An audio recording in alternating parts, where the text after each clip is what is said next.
this way. Certainly, time of year is very busy in so many respects, but these are also important events that we have and that we do appreciate being a part of. Certainly, the golf is nowhere near up to par. And we sometimes embarrass the program in the way that we do golf, but that's okay. That's not our full intention for being here. But that being said, obviously a very active off-season, spring, summer, everything else, and open to questions. Are you starting with a bunch of satellite camps? I know you and Joe and Andy, a bunch of guys who in Hawaii, you were obviously in Portland the week before. Yes, sir. Can you get into the strategy of the 9 off-campus days you're choosing to take the camps, be really aggressive to maximize the 9 days away from campus and 1 day on, where a lot of SEC schools, for instance, are like to be on campus for a couple days and not do as much? Yes, sir. Yeah, I think the premise of the whole thing is to be aggressive, is to make sure that we approach those 9 days as best we can and get ourselves out there. We do cast a wide net in the springtime, particularly because sometimes you feel when you're recruiting at this time of year, you're almost stringing through a fire hose.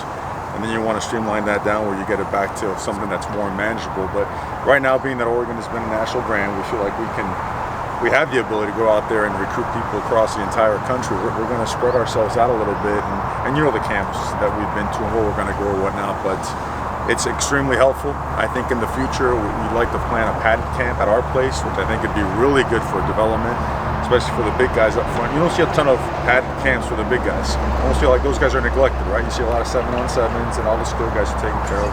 It's time for maybe a big guy 7-on-7. Maybe we could do something like that. But either way, it's the strategy has worked out for us well. We get to evaluate more. We get to assess a little bit more accurately and spend time around the guys that we're targeting. So that being said, it's been great. We still have plenty of places to go to, all while hosting unofficial visitors and hosting official visitors as well, which we have had last week, even the week before that. We have actually tonight, the next couple of days, through the beginning of the weekend, and then next weekend also. So it's going to be nonstop. You're really peppering Southern California next weekend. Can you say who's going to the Lutheran and Laverne and Redlands? Because there you're exclusive all 3 days. So who's going to each of those? Yes, sir. All of us will be out there. We'll all be out on the West Coast in California.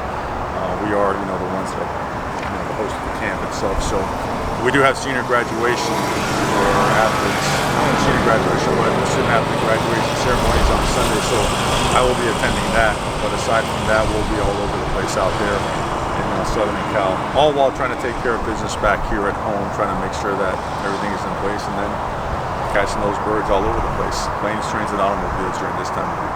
Saw that Jordan Scott's squatting over 600 pounds. Kayvon Thibodeau joined the 500 club.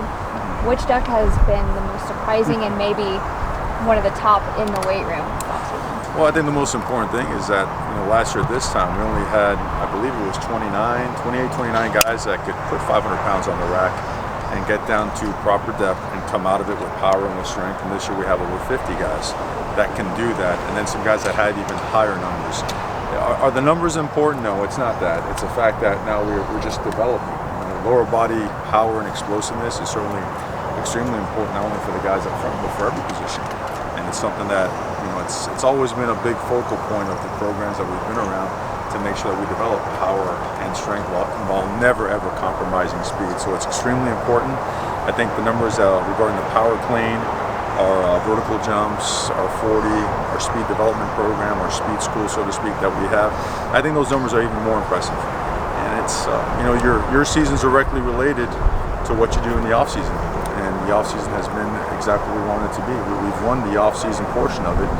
And football does come and go in phases, and now it's the time for the next phase. This is final exam phase. Go home for a week and then come right back into full swing summer conditioning with the freshmen. And it's on us. It's on us right now, and the guys understand that we cannot skip a single step. If you had to give somebody a shout out, though, who would you give?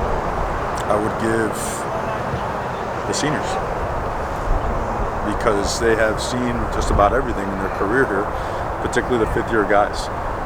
They've seen a lot, and they've had some ups and downs, and everything now is trending up. And we want to make it special, obviously, for the entire team, the program, the fans, and everybody. But when you're a senior and you know it's your last go around, things kind of mean that much more. You reflect that much more upon your time here, and you're willing to do just about anything to make sure that you end things the way you want them to end. So shout out to the seniors for doing a great job leading that way. You guys mentioned the remainder of the 2019 class arriving here in the next couple of weeks. What do you, I guess, what's a little bit of excitement, and do you expect everybody that's signed to enroll? We do, and there's a tremendous amount of excitement. We had 11 early enrollees, and for us it's kind of different, right? You have your January enrollees, you have your April enrollees, so all of a sudden you've gotten to see 11 of those guys, and now we expect the next 17 to show up here on June 22nd, 23rd, get their medical stuff done, be able to check into the dorms, say bye to mom and dad, which I'm sure they'll hang around all weekend, and we encourage them to want to be around their sons as much as they can, and start their process as well, knowing that it's a very short process. So they have about 4.5 weeks to prepare for their first collegiate season. They have 4.5 weeks to do a great job in the classroom, learn the systems, get in the best shape they can, attack every phase of the process we have set for them before a small break, before we start fall camp. So yeah, they're geared up, ready to go. They know that they got to come in great shape, so they've been training hard. It's something that we keep close tabs on as to how guys are doing in school, how they're working out, who they're working out with, making sure they have our strength and conditioning program so they could go ahead and follow those to suit, so they can come in at the best, giving themselves the best opportunity they possibly can to be a contributor. You guys continue to recruit really big-bodied offensive linemen. What sort of workout program or kind of goal do you have for them before they get here, or before you actually get them fully under your wraps? Well, we want guys that either have the size and are really athletic, or guys that have great size and growth potential. So we go both ways, because there are some guys that are a little bit leaner that can put on that size, that mass, and still be explosive and athletic. And then you have some guys that are just really massive individuals. I think of Stephen Jones and Panay Sewell as guys that already came in with that, but were really explosive and can run really well. If you would watch these guys run during condition, you'd be like, wow, how does a guy do that? Well, the strength conditioning department, that's part of our deal. We develop these guys. We want these guys to run as if they're 300 pounds flat. Then you look at a Brady Aiello, right? Comes in around 260, and he builds himself up to 310 pounds. So we go both ways. We've just been, it just so happens that we have clicked on some of the guys that already had that size and that mass. And I forget the original question, but the strength and conditioning aspect, the dieting part of it is huge. Example, Salah. Salah came in, gosh, I don't want to completely be off on this. I think he was about 365 pounds. And his first couple of attempts of running down the field, I almost had to call 3 timeouts just to get the drill finished. That guy is 322 pounds right now, and he runs like a deer, and he's powerful, and he's explosive, and he attacks the workouts. He's changed his body, he's changed his entire demeanor, and now it's what our old coach used to say to me all the time is football really rewards those that are in really great shape. And that's what's happening right now. Him, Panay's probably came in at 368 as well. He's at the 335. That's a great weight for him. Some guys could do it at 340, and some guys have to do it at 300. And it's our job to try to find, their maximum, output capabilities, body weight. And it has to do with body comp. It has to do with how they can move, how much they can sustain that power for how long. So a lot goes into that. Can you clarify, basically, I know there's a conversation of when he's going to take an LDS mission. There's a conversation after his freshman season, he's coming off an injury and put on some weight. So where does he stand by way of, is he expected to enroll, and is he still talking about after his freshman season through this? Yeah, he's enrolling. He'll be here, again on the 22nd with the rest of the guys.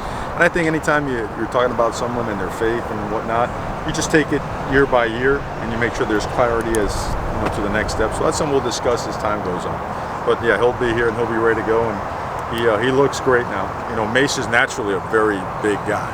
So was he a little bit heavier? Yeah, but not by much. He's a great linebacker. We expect to be an instant impact guy with us. 2 positions where there's a little bit of either a lack of depth or a need in the following year. Are you looking to pursue any grad transfers or sit out transfer for the O-line because you could lose them for so many, or a grad transfer in the secondary at all because again it was lacking depth at some of those positions? Right. Well, the grad transfer market is something that we're always going to keep an eye on. And we actually monitor it, we grade it, we evaluate it, we assess it, and it's got to be the right fit. I feel like we did a really good job with guys like Dallas and guys like Dewan. Even Kano last year, before Kano got hurt, Kano was a great contributor. Kano did a really good job on our football team, made some really big plays before the injury. So, but it's a market that it's become such a big deal. It's become such an open market that you're going to have to do that, even if you have depth at that position. If you can upgrade your roster through the grad transfer market or just through the transfer portal, we're gonna always look at it, and we're gonna see it as a positive, not negative. How's Throckmorton doing? He's doing great. He's been full. That last week of spring ball, he participated in drills. He took some very light one-on-one work, but he was ready to do it. He's taken part in every single workout, done every single rep. Hasn't had to be modified much at all. We did it precautionary early in the workouts, but not at all lately. He looks great. He's 320 pounds, and Brock. Brock is the Swiss Army knife. Will be ready. He's ready to work. You hired Nick Costa as a consultant.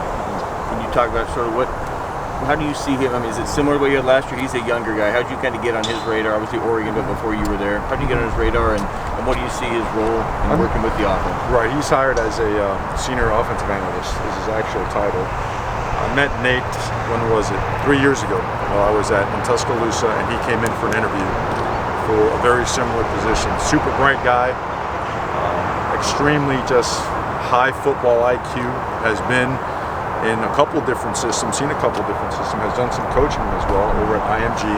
A very well-respected guy, and a guy that I think without question could help us offensively in a couple different areas. So we wanted him at Alabama. He said no. I know we tried to convince him, but he's certainly a sharp guy, and I think nowadays with having the advantage of being able to hire analysts, anytime you can get quality people with high football IQs that could bring something to the table, we want to do that, and we're certainly not going to hesitate to do so. So you wanted to hire him at Alabama?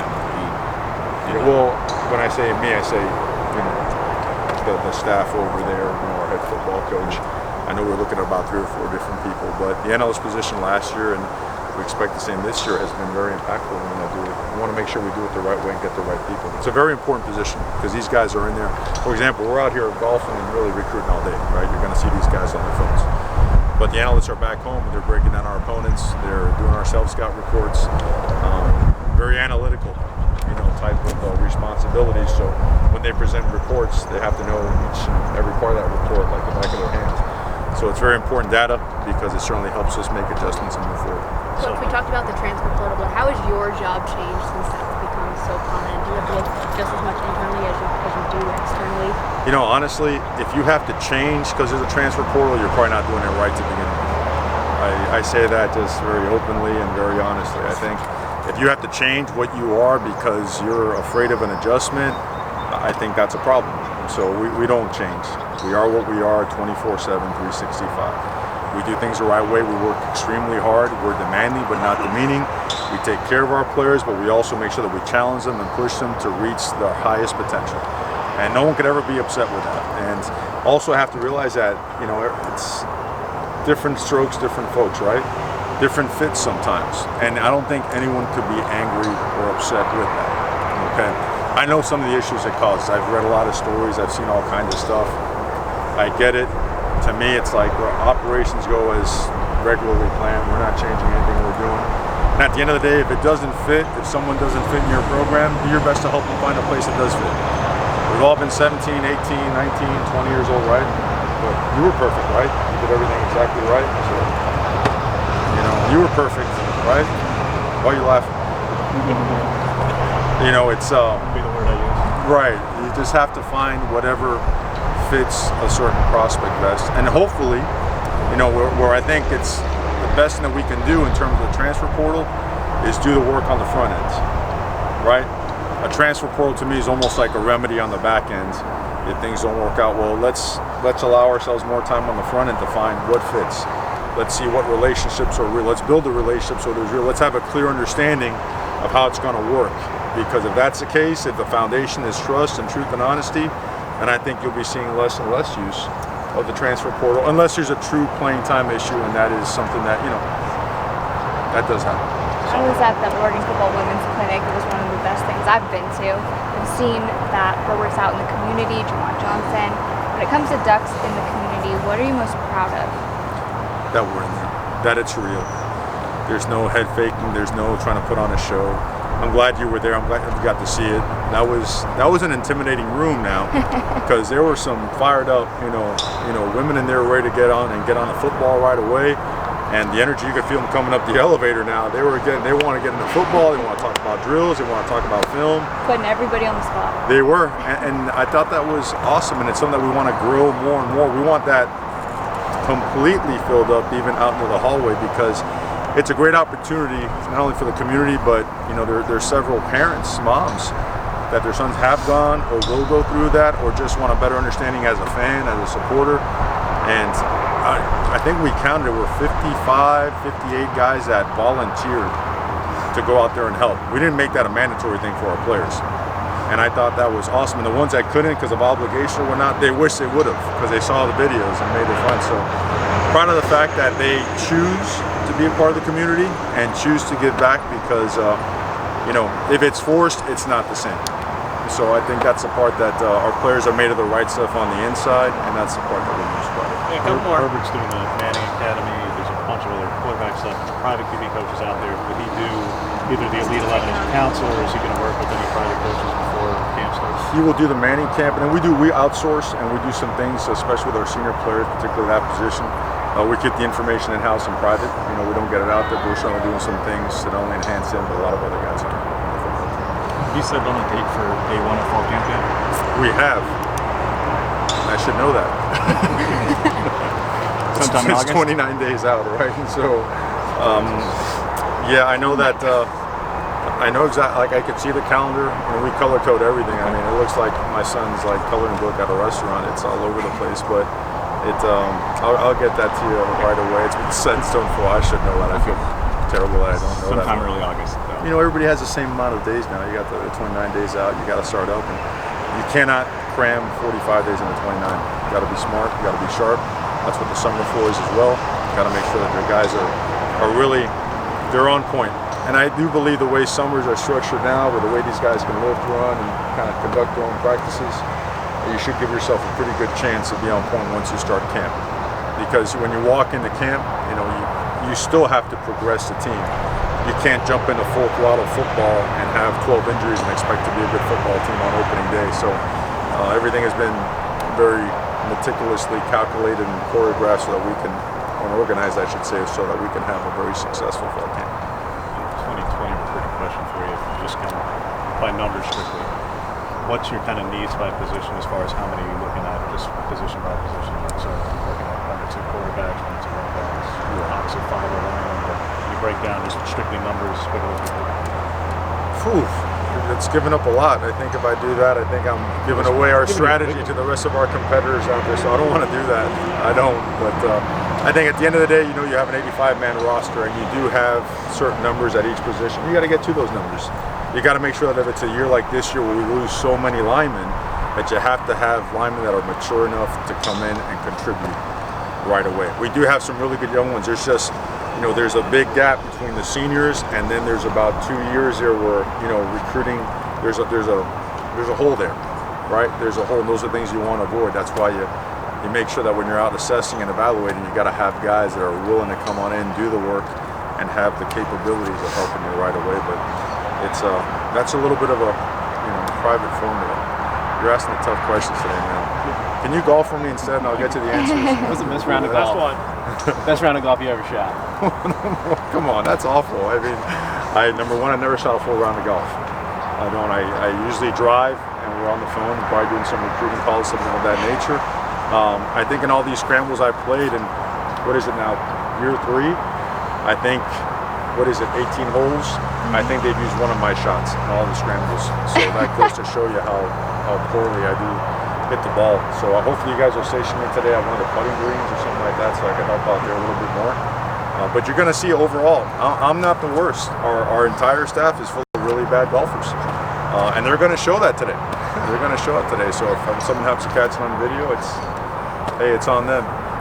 But if they were really good at golf, there might be something wrong there too. We're probably going to put an amount of time we need to in the football. But no, proud of these guys. And to me, it's important to get them in front of all the support people that are here today, because they do so much, and they don't get much of a chance to get in front of the microphone and talk about the things they do. But I need to do a better job emphasizing how hard they work and how good of a job they do, because sometimes you don't realize how much has had to be built, how much more still has to be built. Things aren't turnkey operations nowadays, right? They require a true building, and something that you must build to last. There is no hocus pocus. There is no, how would you say, just head faking and exactly that. It's got to be real, and we play real good teams, and we have a real tough road schedule as well. And to make everything work, it's going to require every ounce of all these guys, and then some of myself. And that's what it's going to be. So, Thanks, everybody. Thank you, Coach.